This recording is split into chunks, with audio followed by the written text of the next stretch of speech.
Bueno, y finalizamos con la intervención de Julia, a quien le doy la palabra en este momento. Adelante, Julia. Olá, buenos dias para vocês, boa tarde em Portugal, são 5 da tarde.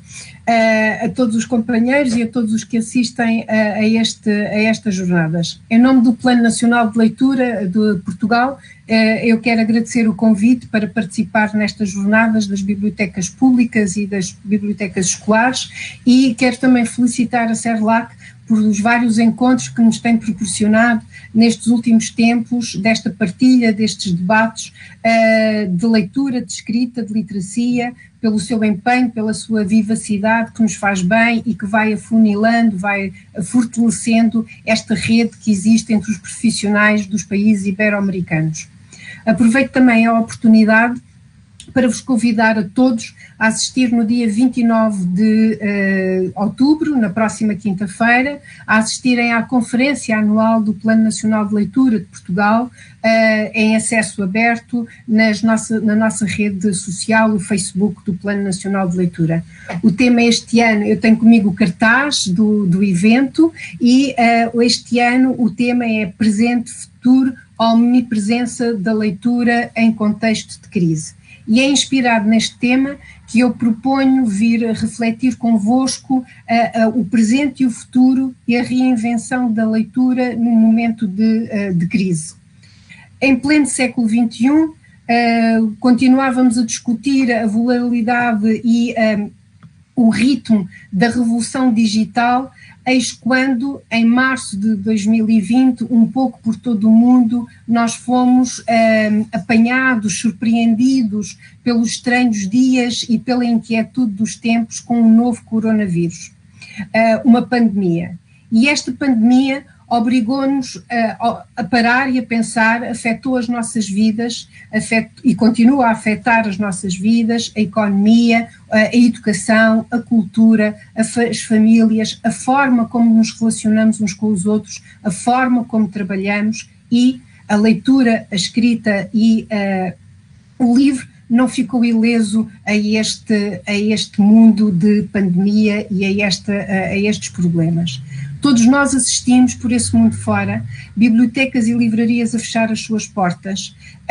Felizmente que neste momento estão-se a reabrir, algumas com acessos ainda limitados, mas estão-se a abrir, e todos nos questionamos sobre os níveis de leitura, os hábitos de leitura das populações. Se aumentaram ou se diminuíram face a este isolamento social provocado por esta pandemia e por esta razão de ordens sanitárias que nos tivemos de isolar. A resposta ainda não existe, ainda não temos dados, não temos números concretos que possamos responder se aumentou ou se diminuiu. Sabemos, no entanto, que alguns conseguiram recuperar os seus hábitos de leitura e que outros, por razões diversas, não puderam ou não conseguiram ter o livro ou a leitura por companhia. Temos nós, planos nacionais de leitura um pouco de todo o mundo, tentar combater estas desigualdades ou minimizar estas desigualdades que possam acontecer. A reinvenção da leitura gritou. E gritou mais alto, é preciso agir e é preciso reinventar estas novas formas de ler. A maioria das iniciativas do Plano Nacional de Leitura presenciais estavam comprometidas. Era necessário agir muito rápido e era necessário, de certa forma, aprender a conviver com o digital. Era uma aprendizagem muito rápida e com muito pouco tempo. Mas, no entanto, o Plano Nacional de Leitura viu aqui uma oportunidade. A oportunidade de nos focarmos na leitura. Nós, nestes dias de crise, foi necessário ler, e ler muito. Tínhamos de ler para continuar a estudar em casa, tínhamos de ler para nos mantermos informados, tínhamos de ler para trabalhar agora à distância numa outra forma, tínhamos de ler para nos comunicarmos e tínhamos de ler também, muitas vezes, para nos entretermos e aí as novas plataformas multifuncionais da leitura permitiram, de certa forma, uma socialização e uma aproximação entre as pessoas que não estava a ser fácil, estava condicionada por esta crise. O Plano Nacional de Leitura, em Portugal, tem o compromisso de responder aos leitores, aos jovens, aos adultos, aos professores bibliotecários, às famílias, aos mediadores de leitura, ao público, à sociedade em geral, e não podia baixar os braços, não podia deixar ninguém excluído, e por isso foi necessário convocar, aproximar-se de todos e produzir recursos. Num tempo em que a palavra quarentena talvez fosse a palavra mais ouvida e mais pronunciada, um pouco por todo o mundo, o Plano Nacional de Leitura em Portugal chamou a si uma iniciativa a que designou Anti-Quarentenas de Leitura, querendo fazer com que a leitura estivesse presente em todas as famílias, em todas as casas, em todos os palcos. E nesta iniciativa agregamos um conjunto de ideias, de pressupostos, de ações que estão disponibilizadas no nosso portal, no nosso site online, www.pnl2027.pt, onde conseguimos apresentar, conseguimos lançar, conseguimos divulgar estas atividades que se concretizaram no seguinte: desafios, quizzes, concursos, e nestes desafios e nestes concursos os jovens, através das redes sociais, nomeadamente através do Instagram, tiveram de facto um sucesso muito grande. Responderam a estes desafios e a estes quizzes de uma forma com muito sucesso, e isso foi muito gratificante para nós. Os recursos e as ligações a várias organizações e eventos culturais, aos médios, encontraram um eco na nossa página. O que nós fizemos foi, no fundo, agregar as várias ligações que estavam dispersas e agregámos tudo no nosso portal para que em casa as famílias, os jovens, os leitores, os adultos conseguissem ter num único sítio essa disponibilização desses recursos. Demos a ler. A nossa preocupação foi dar a ler, foi que o livro estivesse presente, e demos a ler com sugestões de leitura dos livros recomendados pelo Plano Nacional de Leitura, com recensões de livros, para todas as idades, para vários temas, para leitores ávidos e para leitores com menos competências. A leitura acessível também foi um tema delicado nas nossas páginas. Fizemos recomendações e disponibilizamos muitas informações sobre aplicações e plataformas de audiolivros, para que pudessem ouvir os livros em qualquer lugar, e foi com muito entusiasmo que o Plano Nacional de Leitura lançou um clube de leitura na maior plataforma de livros, o Goodreads. Tem sido um gosto muito grande ver este clube de leitura do Plano a crescer mês a mês desde março, cada vez com mais membros, cada vez com mais discussões, com mais partilhas em torno de um livro que é escolhido mensalmente. Durante 2 meses, a equipa do Plano Nacional de Leitura, sob a orientação das nossas comissárias, a doutora Teresa Calçada e a doutora Elsa Conde, marcámos diariamente uma presença no digital. Contactámos e aproximámos do nosso público e da sociedade. Marcámos presença, quisemos chegar ao maior número de pessoas possível e assumimos verdadeiramente o papel de mediadores de leitura. Foi o nosso grande objetivo. Ao fim de 2 meses destas anti-quarentenas de leitura, foi necessário mudar ligeiramente o formato. E encetámos uma nova iniciativa. Esta iniciativa chamámos Ler e Escrever à Distância. O público-alvo nesta nova iniciativa eram essencialmente os professores bibliotecários, os mediadores, os bibliotecários, e tínhamos como objetivo e como foco fazer curadoria de recursos e de conteúdos formativos, para que a formação e a autoformação fosse uma constante neste período de crise e de pandemia. Então, disponibilizamos, fizemos curadoria, recorremos, agregamos um conjunto de vídeos sobre a importância de ler em voz alta, da leitura em voz alta, para que as famílias em casa o pudessem fazer, para que os professores e os mediadores de leitura pudessem ser cada vez mais eficientes nesta leitura em voz alta. Fizemos vídeos sobre clubes de leitura em voz alta, e partilhámos boas práticas de projetos e de iniciativas do Plano Nacional de Leitura que estavam a funcionar nas escolas e que pelas questões da pandemia não puderam ocorrer nas escolas. Chamamos a atenção, podíamos falar de muitas, mas chama a atenção para uma única iniciativa, que são os 10 minutos a ler, que acontece em várias escolas de Portugal, onde os meninos, antes de começarem as suas aprendizagens, durante 10 minutos podem ler o livro que quiserem e como quiserem. Também lançámos uma nova iniciativa, que são os clubes de leitura nas escolas, para reforçar o gosto pela leitura. Se este foi o nosso presente no tempo de pandemia, é a altura de olhar para o futuro. E o futuro que o Plano Nacional de Leitura quer olhar é para uma biblioteca digital, que é um ponto fraco, uma fragilidade que nós temos em Portugal, mas que não está, de certa forma, esquecida. Pelo contrário, nos nossos documentos orientadores, no nosso quadro estratégico que orienta as estratégias e as ações do Plano Nacional de Leitura nesta segunda fase, que se iniciou em 2017, já está evidenciada esta preocupação da biblioteca digital para chegar a todos. Agora, mais do que nunca, impõe-se reforçar sinergias, articular com todos, para que esta biblioteca aconteça com a maior brevidade possível. Em si é essencial continuar a ler, continuar a dar a ler, sem que ninguém fique para trás. Precisamos de bibliotecas cada vez mais, precisamos de livros, precisamos de cidadãos letrados.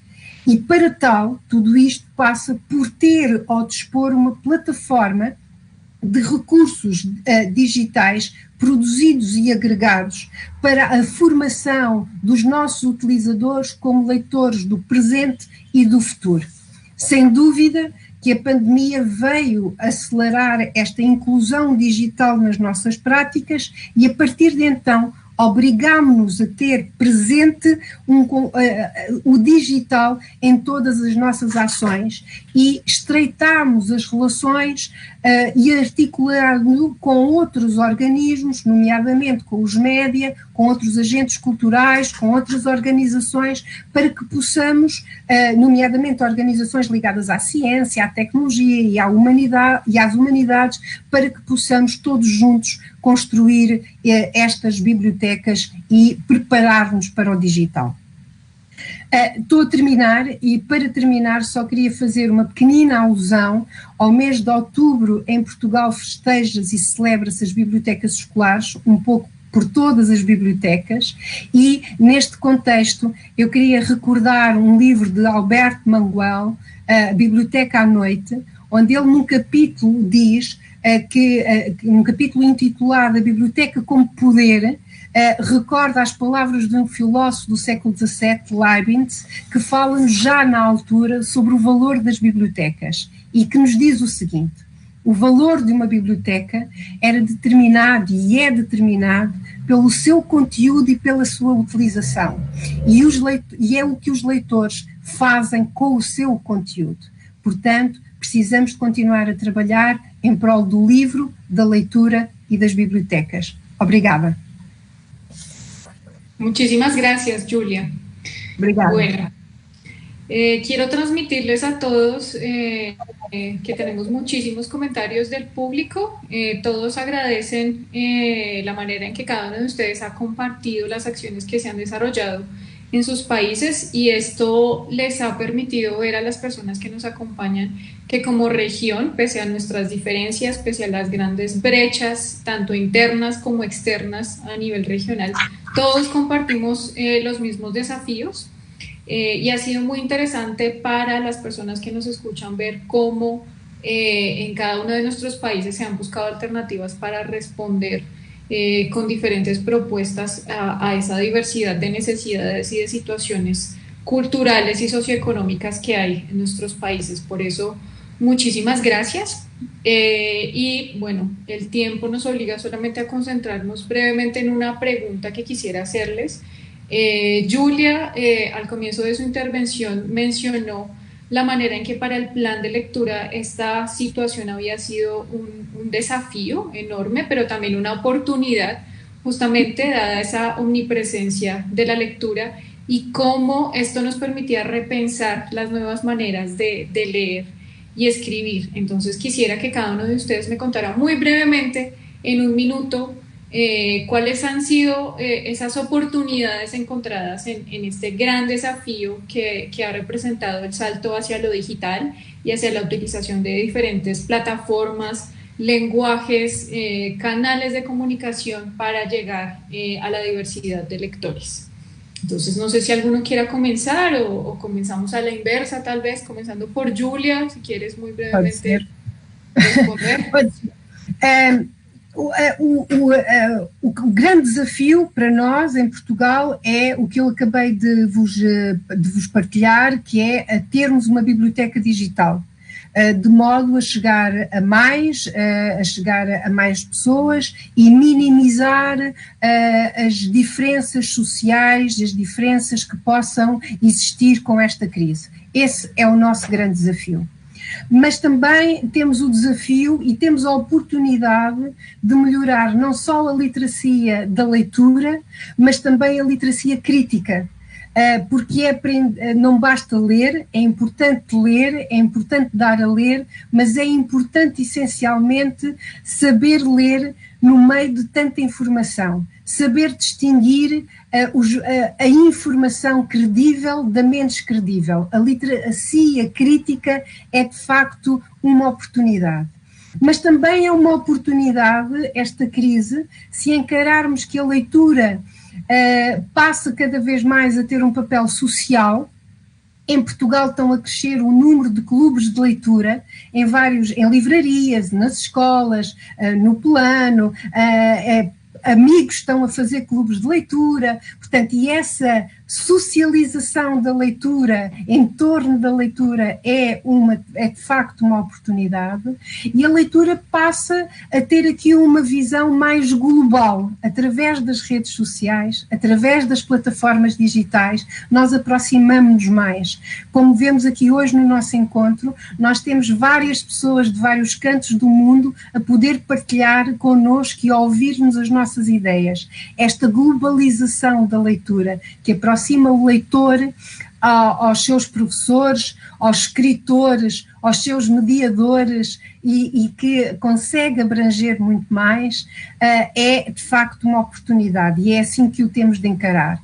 Há também uma perspectiva mais cultural da leitura. Conseguimos chegar à leitura de outros países e conhecer melhor o que se faz com a leitura noutros países. Há aqui uma visão intra- e intercultural que é muito importante. Eu penso que estes são os grandes desafios. Não sei se respondi, mas vou dar a oportunidade aos outros colegas. Gracias, Julia. No sé si continuamos contigo, Millaray. Gracias. Muy en la línea de lo que menciona Julia, yo creo que una de las grandes oportunidades y también desafíos es que nos ha permitido remirar las necesidades de nuestros lectores, tanto nuestros estudiantes como también las familias o como los profesores. Y para eso ha significado pensar de nuevo si los contenidos que teníamos en la biblioteca digital eran los más adecuados o teníamos que acercarnos de alguna nueva manera a estos nativos digitales. Lo mismo con los textos escolares, por ejemplo, que acá en Chile se han transformado en la principal herramienta de fomento a la lectura en casa, desde las distintas asignaturas, y ahora es remirar esos libros, por ejemplo, revisar si son efectivamente atractivos, si están actualizados, si son permiten que en verdad se encanten nuestros estudiantes con la lectura, ¿ya? Que el goce lector, que del cual hemos hablado también y se refirió Alejandra. Yo creo que eso ha sido una de las principales oportunidades, porque con eso hemos abierto ya las estrategias y las políticas públicas que teníamos y también las hemos reenfocado. Por eso yo hablaba del tema de los ejes, porque nos han permitido reenfocar la mirada. Y en ese sentido también, y comparto las palabras de Alejandra que mencionó al principio, disponibilidad y acceso. Nosotros ya contábamos con una serie de herramientas digitales sobre todo, o las colecciones de libros que se mandaban todos los años, pero ahora lo importante es aumentar el acceso, que todos los estudiantes puedan tener esos libros digitales cercanos, o un club de lectura digital, o los libros que llegan de manera impresa a casa. Y por último, creo que también ha sido una oportunidad para todos, partiendo por este mismo ministerio, de aunar, de compartir prácticas, de compartir acciones, de ponernos de acuerdo, de vincularnos entre sí. Lo que ustedes vieron, por ejemplo, en el caso de mi presentación en particular, son acciones de distintas áreas del Ministerio de Educación, que si bien antes todos trabajamos muchas veces en paralelo. Esto nos ha permitido trabajar en conjunto, unificados, vinculados y organizados. Y a los profesores también, y de hecho aprendemos mucho de ellos siempre, porque están como nunca compartiendo prácticas, compartiendo materiales, compartiendo estrategias para poder llegar a los estudiantes, fomentar la lectura y mantener